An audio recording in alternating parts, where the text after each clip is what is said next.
Enfant, Ogu en Yoruba et Wuru en Batonou, le dieu du fer est une divinité d'une grande puissance.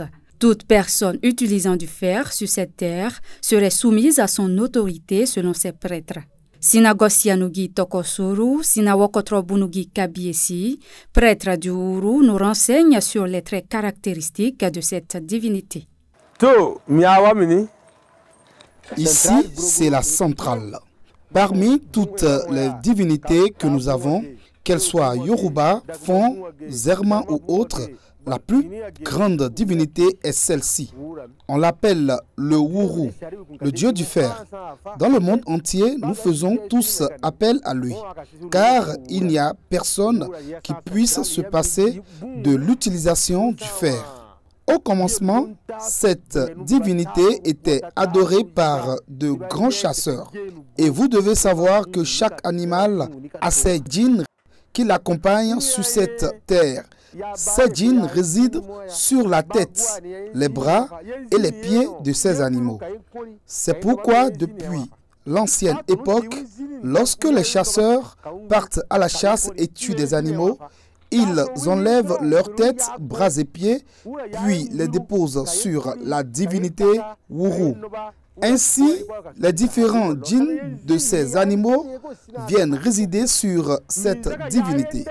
Plus on dépose ces différentes parties d'animaux sur cette divinité, plus celle-ci gagne en pouvoir en contrôlant davantage de djinns.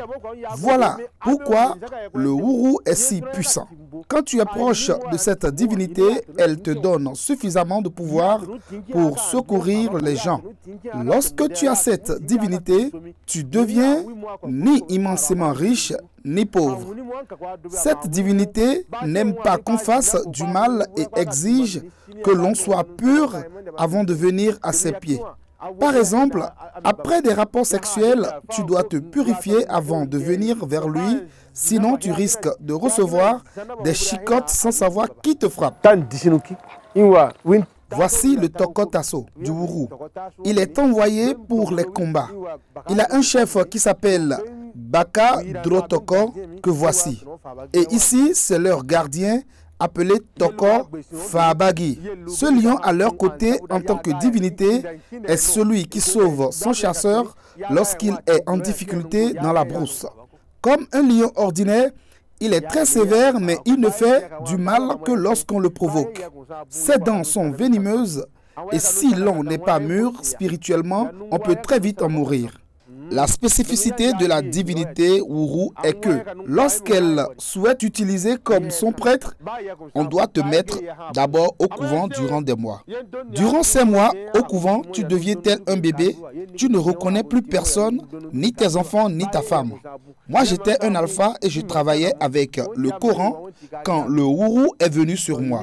Je suis resté au couvent durant 3 mois. J'étais en son temps à Boria au Nigeria. Et durant ces 3 mois, au couvent, j'étais devenu comme un bébé. On m'apprenait désormais tout. C'est après ces 3 mois que j'ai pu me retrouver et je me suis rappelé de tout. C'est ainsi que se manifeste la divinité Wuru. C'est lorsque tu es choisi par le Wuru comme son prêtre que tu commences à porter cette chaîne de kori blanc sur la tête. Si tu n'as pas été choisi par le Wuru et que tu insistes pour porter cette kori, tu risques de devenir fou. Parmi tous les prêtres du Bunu en général, ceux qui portent ces koris, c'est-à-dire les prêtres du Wuru, sont les aînés. Mais ces prêtres du Wuru ont aussi des supérieurs. Ce sont les Sekombu, c'est-à-dire les forgerons.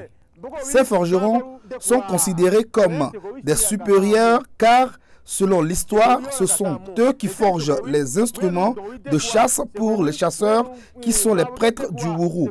Les Sekombu sont donc considérés comme les grands frères et les prêtres du Wuru comme les petits frères. Mais le Wuru fait beaucoup de choses, il est très puissant et détient une grande connaissance mystique. Il vient en aide aux âmes en détresse. Que ce soit le Wuru ou Ogu, dieu du fer, le Sakpata, dieu de la terre, Shengo, dieu du tonnerre, le Saimomon Sebe, dieu de la richesse, ou toute autre divinité, ces forces spirituelles font partie de notre patrimoine culturel à ne pas négliger. Le développement de l'Afrique repose en partie sur leur valorisation.